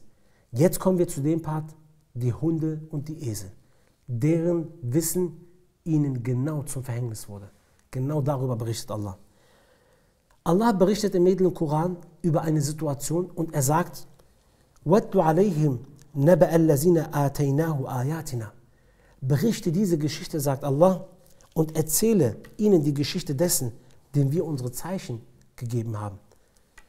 Hier geht es um einen Mann, es gibt unterschiedliche Überlieferungen, Bal'am bin Barura, der hat zur Zeit von Musa a.s. gelebt, ein Gelehrter, der sehr viel Wissen hatte, der sogar den Ism Azam von Allah subhanahu wa ta'ala wusste und weil er aufgrund das Wissen verschwiegen hat, nicht das Wissen gesagt hat, hat Allah ihn verflucht. Manche sagen es auch zur Zeit des Propheten, ein Muschrik, der hat sehr viel Wissen gehabt, war sehr begabt gewesen, aber hat sich nicht dem Propheten angeschlossen.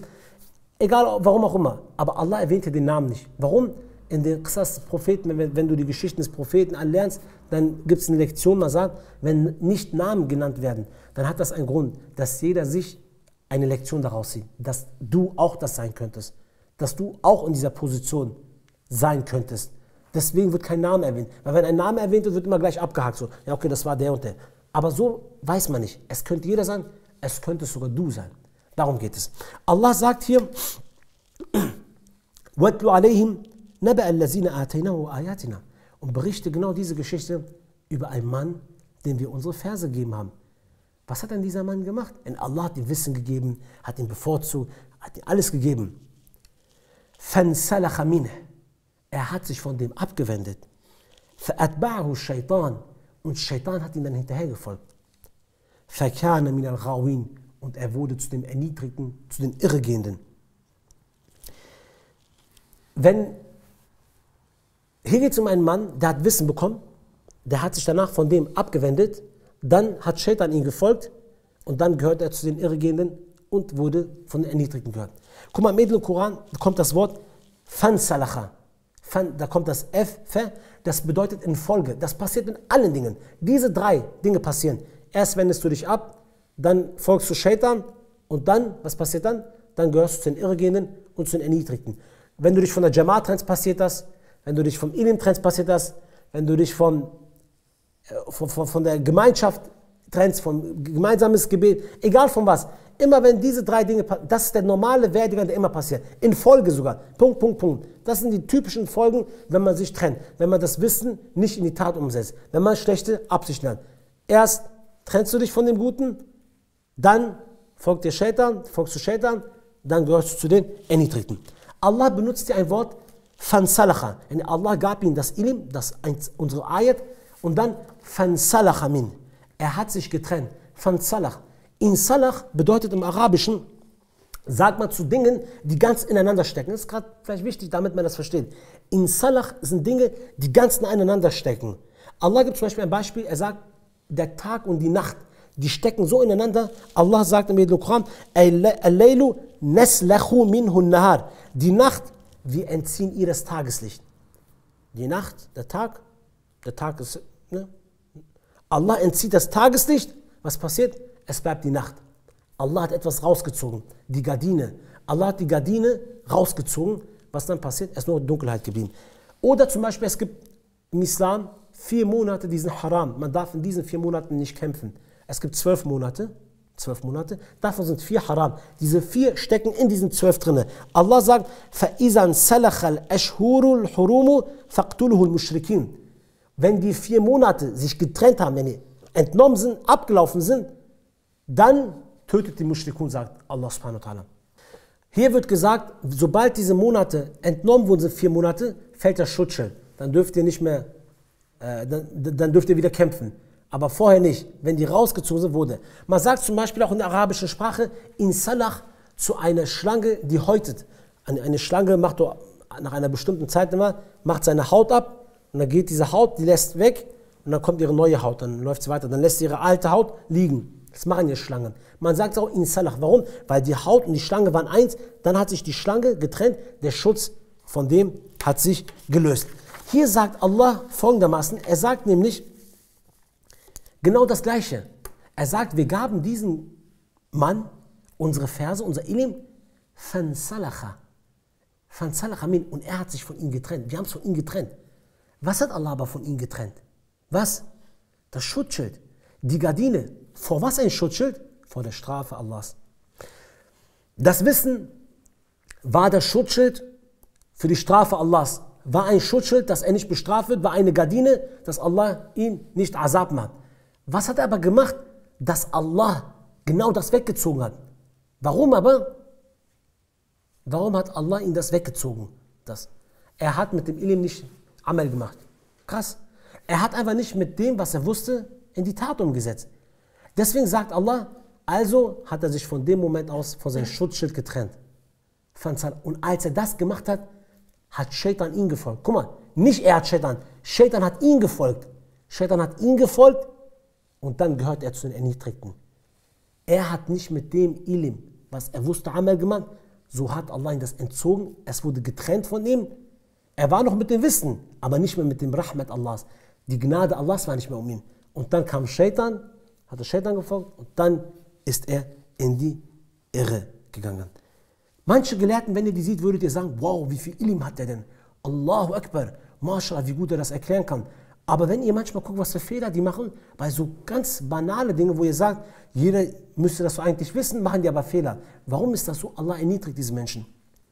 Wir hatten damals hier eine Islamschule Besuch gehabt, da waren wir auf einer Konferenz gewesen, da war ein Professor aus Saudi-Arabien gewesen, aus Mekka. Ich glaube, Qura war das gewesen. Und der war Professor für Aqaid-Unterricht. Für Aqaid und noch einen Fach, ich bin mir gerade nicht sicher, aber es war 100% Aqaid. Er war Professor für Aqaid in Mekka al-Mukarramah, hat studiert, jahrelang. Und er kam da an und dann haben die gesagt, halt, stellt Fragen. Wir waren mit 40 oder 50 Leuten und danach haben einige Fragen gestellt. Das war damals, wo neu das Thema Tekfir so ein bisschen aufgekocht worden ist. Da hat einer gefragt, ja Sheikh, eine Frage, was ist denn, wenn ein Mensch kommt und Haram zu Halal erklärt? Ist das Kafir? Er sagt, Taban, ist Kafir. Und wenn jemand kommt und Halal einfach sagt, nein, das geht nicht, das darf man machen, darf man nicht machen, wegen Bräuche, er meint, das ist Kufr, das bist du Kafir, aus dem Islam raus. Wallahi, 15 Minuten später hat jemand gefragt, ja Sheikh, was ist denn mit den Herrschern, die regieren, die erlauben doch Dinge, die Allah verboten hat und verbieten Dinge, die Allah erlaubt hat? Nein, das darf man kein Takfir machen. Man muss mal gucken auf Absicht, wir können nicht in den Qalb von den Herzen der Menschen gucken, aber sie tun Gutes für den Islam, hat er rechtfertigt. 1:1, was hier passiert. Du denkst manchmal, Alter, was für ein Wissen hat der? Krass, ganz viel auswendig gelernt, der kann dir ein Buch rückwärts vorlesen. Es gibt ja auch einen Gelehrten in der Türkei, man sagt, der kann das Buch rückwärts lesen.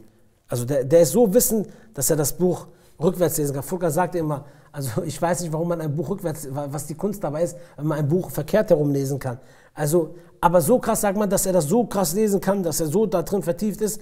Und, aber so simple Dinge danach, dass du sagst, hier, was sagst du denn dazu? Da sagt er, ja, das darf man nicht machen. Wo ein normaler Mensch, der eine normale Aqida hat, ganz normale, saubere Aqida, sagen würde, hier, das macht doch gerade absolut keinen Sinn.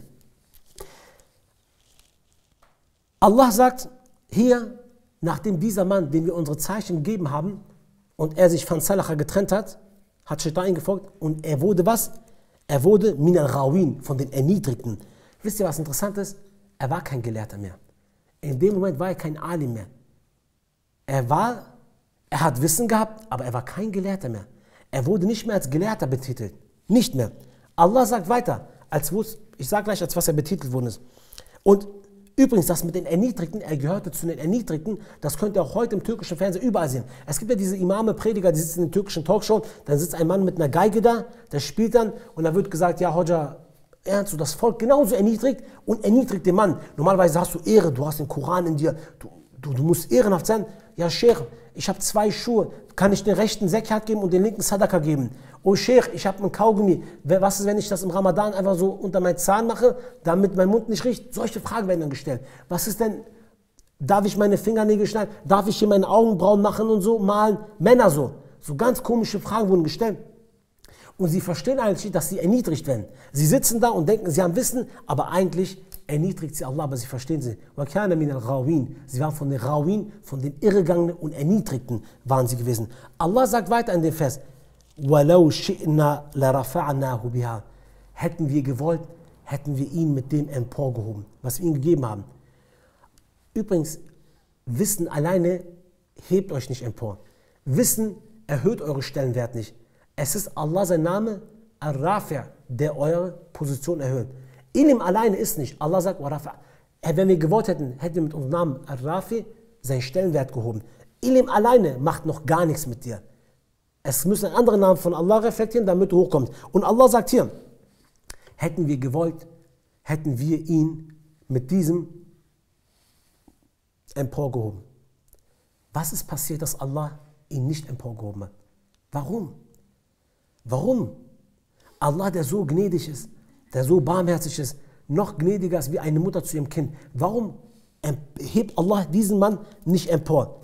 Allah sagt ganz einfach die Antwort im selben Vers: وَلَكِنَّهُ أَخْلَدَ إِلَى الْأَرْضِ وَاتَّبَعَ هَوَاهُ. Ganz gewiss, doch er neigte sich der Erde zu und folgte seinen Neigungen.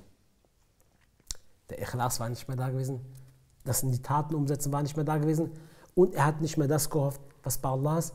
Er hat das gehofft, was in der Dunya ist und er hat das gewollt, was in seinem Inneren ist.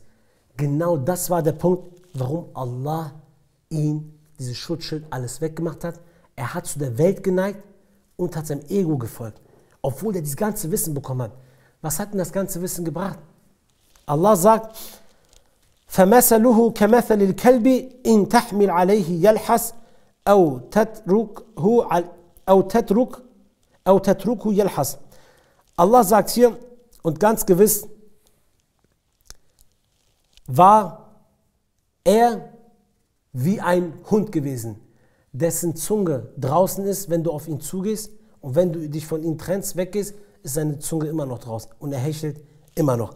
In einem anderen Vers in Surah Jumu'ah sagt Allah subhanahu wa ta'ala, vergleicht die Rabbiner mit Esel und er sagt dort, مثل الذين حملوا التوراة ثم لم يحملوها كمثل الحمار. Das Gleichnis derer, denen die Tora auferlegt worden ist und die nicht danach gelebt haben, ist wie das Gleichnis eines Esels, der Bücher trägt. Warum wie ein Esel? Weil ein Esel kannst du Bücher drauflegen, kannst du Gold drauflegen, kannst du Müll drauflegen, für ihn spielt es überhaupt keine Rolle. Hauptsache, du legst irgendwas auf den Rücken, yallah, und der läuft. Es ist ihm egal, was auf seinem Rücken ist. Und Allah sagt, die Rabbiner waren genauso wie Esel gewesen. Guck mal, normalerweise würde ich diesen Ausdruck gar nicht benutzen, ich würde mich entschuldigen für diese Ausdrücke, aber Allah benutzt diese Worte. Würde Allah es nicht benutzen, würde man jetzt sagen, lass uns solche Beleidigungen nicht benutzen. Aber Allah benutzt das. Und er benutzt das mit Recht. Er sagt nicht als Beleidigung, sie sind wirklich wie Esel und sie sind wirklich wie Hunde. Niedrig, erbärmlich. Esel, den gibst du Wissen und er läuft. Was machen die Rabbiner? Die haben so ein Wissen bekommen von Allah, sie wissen nicht, was sie wissen. Und was haben sie gemacht? Sie machen Tahrif, sie machen Tahqiq, sie machen Ta'wil, sie verändern das, sie suchen Ausreden. Ja, sie sagen, ja, aber wir müssen und haben die ganze Wissen, was die gegeben worden ist, womit sie wussten, das ist eigentlich richtig, haben sie die ganze Zeit umgeändert. Allah sagt, sie wissen gar nicht, was für ein kostbares Schatz die hatten. Sie sind wie Esel, denen man einfach irgendwas auferlegt und die laufen. Wir haben denen was Wertvolles auferlegt, Bücher, aber sie haben es leider nicht verstanden. Und Allah betitelt genau diese Leute auch als Hunde. Und Hunde, deren Zunge draußen ist. Wisst ihr warum? Hunde, deren Zunge draußen ist? Subhanallah, die heutige Wissenschaft ist modern geworden. Die haben herausgefunden, die sagen, ein Professor macht Analyse und sagt, ein Hund, dessen innere Organe sind so eng erschaffen von Allah subhanahu wa ta'ala, dass der Hund immer schwer atmen kann. Also er atmet immer hastig. Allah hat seine inneren Organe sehr eingeengt, sehr eng erschaffen, dass da wenig, dass da Beklommheit ist, dass da sehr eng ist alles. Deswegen ein Hund hat immer seine Zunge draußen, auch wenn du nicht auf ihn zugehst. Der atmet dir mit seiner Zunge draußen. Und dann entsteht dieses hässliche Bild, wo du ihn siehst mit der Zunge draußen, wie er dich anguckt und wackelt. Das ist der Hund. Warum? Sein Inneres ist so erschaffen, deswegen ist seine Zunge draußen. Rennt er weg, macht er das, lässt du ihn alleine, guckst du ihn an, macht er das die ganze Zeit wieder immer noch. Warum? Weil sein Inneres bedrängt ist. Und das ist genau bei den Bal'am-Gelehrten, die das Wissen gegeben worden ist und die nicht damit handeln. Allah sagt, sie sind wie Hunde. Sie sind wie Hunde, die hecheln. Sie sind dauerhaft in Bedrängnis. وَمَنْ أَعْرَضَ عَنْ ذِكْرِي فَإِنَّ لَهُ مَعِيشَةً ضَنْكًا. Diejenigen, die sich von meiner Ermahnung abwenden, dem werde ich ein Leben in Bedrängnis geben. Ein Bedrängnis mit Rizq, mit Geld? Nein, die Kuffar beleidigen Allah, die haben viel Rizq. Es geht um was? Das Bedrängnis im Herzen. Ein bedrängtes Leben im Herzen. Kein Frieden, keine Zufriedenheit, immer Panik haben. Wenn du mit diesen Gelehrten, diesen Bal'am-Gelehrten redest, wie sind die? Als würden sie sich attackieren wollen. Immer aufgeregt, nervös, weil die wissen ja irgendwo, dass das richtig ist, können nicht antworten. Lässt du die alleine, sind die trotzdem auch alleine zu Hause nachts in Bedrängnis. Gehst du auf sie zu, sind die so bedrängt und nervös und man merkt ihnen das an. Lässt du sie alleine, sind sie immer noch so, sagt Allah. Und deswegen sind diese Leute, die nicht die Wahrheit sagen, und sei es egal, wo sie studiert haben, und sei es in Mekkatul Mukarrama, und sollte sein Bart 3 Meter lang sein, und sollte er sein Dschilbab weißer als weiß sein, und sollte an der Kaaba Imam sein, und sollte er auf Iqra TV Vorträge erlassen, hat das überhaupt keinen Wert bei uns. Unser Maßstab ist der Koran. Für uns hat das keinen Wert. Sie brauchen uns nicht anzulügen mit ihrer Ijaza, mit ihrem Wissen. Uns können sie nicht anlügen. Sie brauchen nicht zu uns zu kommen und sagen, wir würden Albani, diesen Tarut, Usaymin, Bin Baz, die Ditib Hodjas, die Milli Göschers beleidigen. Sie kommen beleidigen unsere Gelehrten wie Imam Abu Hanifa. Sie kommen beleidigen unsere Großgelehrten, aber sie sind sauber. Sie dürfen unsere Gelehrten beleidigen. Unsere Gelehrten sind Mujassima, sind Imam Nawawi, sind keine Gelehrten, sind keine Imame, haben Fehler, gut, alles schön, aber eure Gelehrten nicht. Unsere Mezhab sind alle falsch, aber ihr folgt der Mezhab von Usaymin bin Baz. Wo habt ihr das her? Ihr habt das von seinem Buch. Also, wo ist der Maßstab? Ihr braucht euch nicht aufzustellen, als werdet ihr die Richtigen der Umma. Ihr seid eine kleine Sekte, die vor kurzem erst entstanden ist. Nicht mal 100, 200 Jahre seid ihr. Was glaubt ihr, was ihr seid? Nicht seid ihr. Aber genauso gibt es diese Sekten, die ihre Gelehrten in Al-Azhar und Saudi-Arabien erziehen. Das sind die größten Tarut mit unter anderem. Und das mit eins der größten Probleme, diese Irja, diese Murjia, diese Mushrikun, die alles rechtfertigen, die Sisi, die Israel anerkennen, die wirklich den Krieg gegen die Muslime rechtfertigen, die sagen, wir sind mit USA auf einem Level. Wie wollt ihr diesen Bal'am, Sudaisi rechtfertigen? Wie wollt ihr diese ekligen ganzen Leute rechtfertigen? Wegen seinem Wissen? Wissen ist keine Kunst. Wissen kann man lernen. Ich gehe in die Universität und bringe mir das alles bei. Das ist nicht die Kunst. Allah gibt uns hier nämlich den Maßstab und sagt, sie sind, und wir sagen das nicht, Allah sagt das, wie Hunde und Esel. Sie haben keinen Wert. Wenn ein Hund stirbt, der ist Najis. Genauso sind sie Najis bei Allah. Sie haben gar keinen Wert. Deswegen, wir haben unsere festen Gelehrten, wir folgen der Koran und wir folgen der Sunna. Wir sind Salaf, wir sind von den Salafir, ja, aber sie sind es definitiv nicht. Genau wie die Leute in der Türkei, genauso. Du gehst 50 Jahre zu Juma, der Typ, der sagt nicht einmal, was aus dem Islam rausbringt. Nichts. Er hat das ja nicht gelernt, um den Islam zu machen. Seine Absicht war ja weder Ikhlas oder das in ihm umzusetzen. Seine Absicht war ja, Dunya zu erlangen, Geld zu erlangen, eine Position zu erlangen. Und diese Leute werden als Hodjas, als Führer der Umma hingestellt. Was passiert mit einem Menschen, der das, was er weiß, nicht in die Tat umsetzt? Der Prophet sagt in einem Hadith was Brutales. Er sagt, ein Mensch wird am Tag der Auferstehung gebracht und er wird ins Höllenfeuer geworfen. Und dann werden seine Eingeweide herausgenommen werden. Und er wird umhergehen wie ein Esel um einen Mühlenstein. Seine Organe werden, alle seine Eingeweide werden draußen sein und er wird die ganze Zeit seine Gedärme umkreisen, die ganze Zeit. Dann werden die Leute vom Höllenfeuer kommen. Die werden das sehen und sagen, ja Fulanun, oh so und so, Malaka, alam takun ta'muru bil ma'ruf wa tanhauna 'anil munkar. Was ist mit dir? Warst du nicht derjenige gewesen, der auf der Welt uns zum Guten aufgerufen hat und zum Schlechten verworfen hat, also uns das verboten hat? Er sagt doch, ich habe euch zum Guten aufgerufen, aber ich habe das Gute nicht getan. Ich habe vom Schlechten abgehalten, aber ich habe selbst das Schlechte getan. Deswegen ist das genau meine Strafe. Warum die Gedärme? Weil dein Inneres und dein Äußeres waren nicht im Einklang. Du hast dich öffentlich wie gezeigt, aber dein Inneres war nicht so gewesen. Das Thema hatten wir letztens, Al-Alim, das Innere, Allah kennt das Innere. Deswegen ist das seine Strafe gewesen. Sein Inneres und Äußeres war nicht im Einklang. Wenn du mit dem, was du weißt, nicht Amal machst, ist das die Strafe eines jemanden, der das passiert. Was ist denn mit jemandem jetzt, wir gehen noch eine Stufe höher, jemand, dem Wissen gegeben worden ist und er versteckt dieses Wissen. Er berichtet dieses Wissen nicht. Er sagt die Wahrheit nicht. Allah berichtet über Folgendes: وَتَرَى كَثِيرًا مِنْهُمْ يُصَارِعُونَ فِي الْإِثْمِ وَالْعُدْوَانِ وَأَكْلِيهِمُ السُّحْتُ لَبِسَ مَا كَانَ يَعْمَلُونَ. Und du siehst, wie viele von ihnen in Sünde und Übertretung und im Verzehr verbotener Dinge wetteifern. Üblich ist wahrlich, was sie getan haben. Da gibt es Leute, die machen ganz viele Sünden, die wetteifern damit. لولا ينهاهم الربانيون والأحبار عن قولهم الإثم وأكليهم السحت لبس ما كانوا يصنعون. Warum untersagen ihnen die Rabbiner und die Schriftgelehrten nicht ihre sündige Rede oder ihr Verzehr von Verbotenen? Übel ist wahrlich, was sie getrieben haben. Ja gut, die haben diese Sünden gemacht. Warum aber diese Gelehrten, denen wir doch das Wissen gegeben haben, warum hindern diese nicht die Leute daran, die Sachen zu machen? Sie schweigen einfach dazu. Warum? Weil sie selbst Dreck am Stecken haben. Allah sagt dann, die Wahrheit verschweigen. Was passiert mit solchen? Innal lazina yaktumuna ma anzalna min al-bayyinati wal-huda min ba'di ma bayyanahu lin-nasi fil kitab. Gewiss diejenigen, die das verschweigen, dass wir von klaren Zeichen und der Rechtleitung hinabgesandt haben, nachdem wir es den Menschen in der Schrift verdeutlicht haben. Was passiert mit denen? Die das, was Allah herabgesandt hat aus dem Buch, was offenkundig ist, Delil ist, Nas ist, verbergen und die Leute nicht zur Rechtleitung rufen wollen. Was mit denen? Ulaika yal'anuhumullahu wa yal'anuhumul la'inin. Ganz gewiss, Allah verflucht diese und die Verfluchenden verfluchen sie auch. Sie bekommen einen übelsten Fluch auf sich, diejenigen, die das Wissen verbieten. Diejenigen, die jahrelang nicht einmal ansprechen, was macht aus dem Islam raus.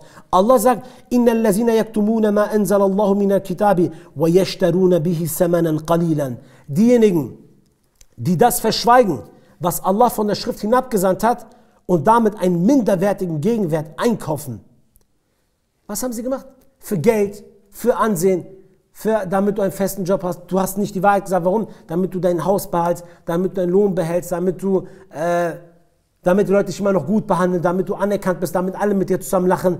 Allah sagt, all diese Punkte sind ein minderwertig. Im Gegenzug für die Hölle, das war es doch nicht wert gewesen.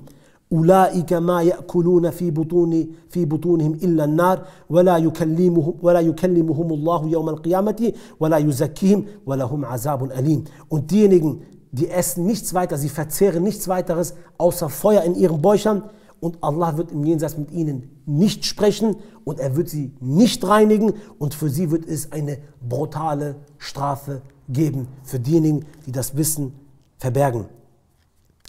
Deswegen haben unsere Gelehrten, wie Ahmad ibn Hanbal, Imam Abu Hanifa und die ganzen Gelehrten, sie haben nie in den falschen Regierungen diese Falschheit gesandt. Sie haben immer zur Wahrheit gestanden, obwohl sie im Gefängnis waren. Sie wurden gefoltert, sie wurden geschlagen, sie wurden getötet sogar. Aber sie sind nie von der Wahrheit abgekommen. Für sie gab es den Luxus nicht. Sie waren was? Warasatul Anbiya. Sie waren das Erbe des Propheten. Wenn sie kaputt gehen würden, sie waren sich dessen bewusst, wenn wir heute kaputt gehen, dann wird die Umma morgen kaputt gehen.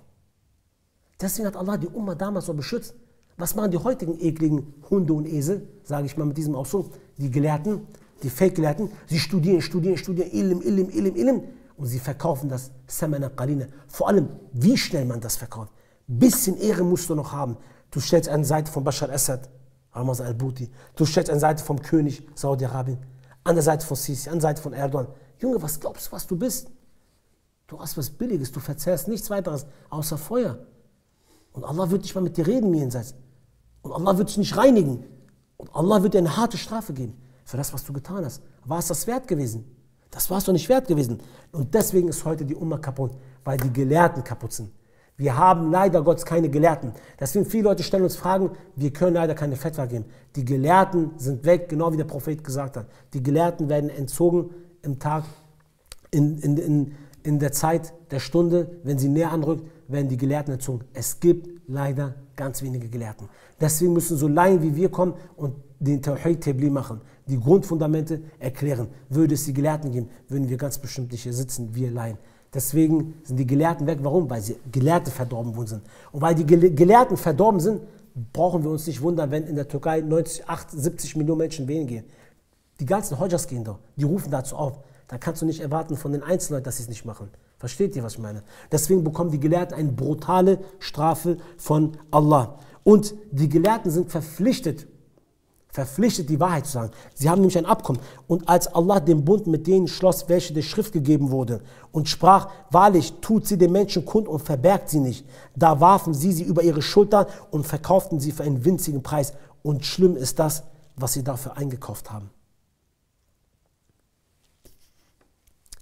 Deswegen muss der Gelehrte den Tawhid bezeugen und muss die Wahrheit sagen.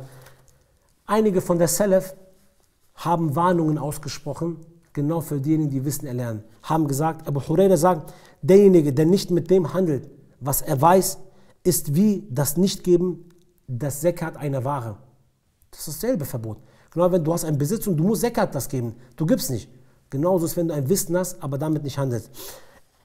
Abu Kilab sagt, wenn Allah dir ein Ilm gibt, so gebe im Gegensatz für dieses Wissen, was er dir gegeben hat, eine Amal, eine Ibada und präsentiere es Allah. Pass bloß auf, dass dein Ziel nicht ist, das Wissen zu erlernen, um das den Leuten zu erklären. Das ist nicht erst, guck mal, das ist auch nicht verkehrt, aber es ist nicht erststellig. Ich lerne Wissen, um Tabligh zu machen. Nein, es geht überhaupt nicht darum. Erstmal musst du nur lernen, damit du was machst. Selbst die gelehrten Sahaba sagen, es ist nicht richtig, dass du das lernst, um Leuten beizubringen. Es geht nicht um Leute, es geht um dich, wenn du Wissen erlernen möchtest. Suleiman bin Mihran sagt, das Gleichnis eines jemanden, der andauernd Ilm erlernt, aber nicht mit dem handelt, ist folgendes. Hani Shaitan macht heute besser. Mach jetzt keine Amal, lern erstmal. Lern erstmal viel, dann danach später wirst du dich ändern. Lern erstmal viel und irgendwann inshallah werde ich mich ändern. Das ist ein Teufelskreislauf. Aufpassen. Hier sagt Suleiman bin Mihran von der Salaf, sagt, das Gleichnis von einem, der nur Wissen lernt die ganze Zeit, ist wie ein Mann, der vor einem gedeckten Tisch mit Essen steht. Er nimmt die ganze Zeit ein Essen und wirft es weg. Er nimmt und wirft es wieder weg. Er nimmt und wirft es wieder hin. Wann wird dieser Mann satt? Nie. Er isst es hier nicht. Er nimmt es und wirft es wieder weg. Das Gleichnis ist genau wie ein Mann, der die ganze Zeit Wissen lernt und das den anderen Menschen weiterbringt. Wann hat er einen Nutzen davon? Nie. Erst wenn er es selbst anwendet, sagt Suleiman bin Mihran. Erst wenn du das Wissen selbst nimmst, selbst dich verinnerlichst und damit Tat machst, dann wird das Wissen was bringen. Aber wenn du die ganze Zeit nimmst und gibst weiter, dann hast du null Nutzen. Genau, wenn du das Essen nimmst und wirfst die ganze Zeit wieder hin.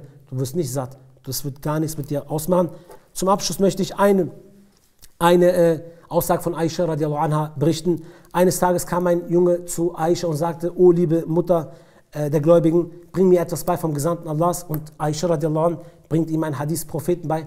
Kurze Zeit später kam der Junge wieder und sagte, oh Mutter der Gläubigen, bring mir wieder was Neues bei. Daraufhin sagte Aisha, bist du nicht der Junge, der vor kurzem da war? Er sagt doch. Sie sagt, hast du das in die Tat umgesetzt, was ich dir beigebracht habe? Er sagt, nein. Sie sagt, oh Junge, mein Kind, guck mal, du hast nicht mit dem gehandelt, was ich dir beigebracht habe. Wieso legst du dir das, was Allah dir beigebracht hat, selbst als Hujja und Delil gegen dich auf? Yani, wenn du Wissen erlernt hast, ist deine Pflicht von nun an, mit dem Wissen Amal zu machen. Es gibt keine Entschuldigung mehr. Wenn du es nicht weißt, ist eine Sache. Aber sobald du es bekommen hast, hat dieses Ilm ein Haq auf dich. Du musst umsetzen. Und Aisha sagt, guck mal, warum willst du wieder was anderes lernen, was du nicht umsetzt, was sie mal zweimal im Jenseits gegen dich aussagen will? Mach erstmal das eine, dann werde ich dir was Neues beibringen. Es geht nicht darum, Ilm. Wenn du es nicht in die Tat umsetzt, wird das nur die Liebe zur Dunya vermehren oder dein Kibben vermehren. Deswegen, wann weißt du, ob abschließend ein Charakter, wann weißt du, ob du ein Ilm mit Ikhlas gemacht hast? Wenn du mit diesem Ilm Amal machst und wenn deine Bescheidenheit steigt.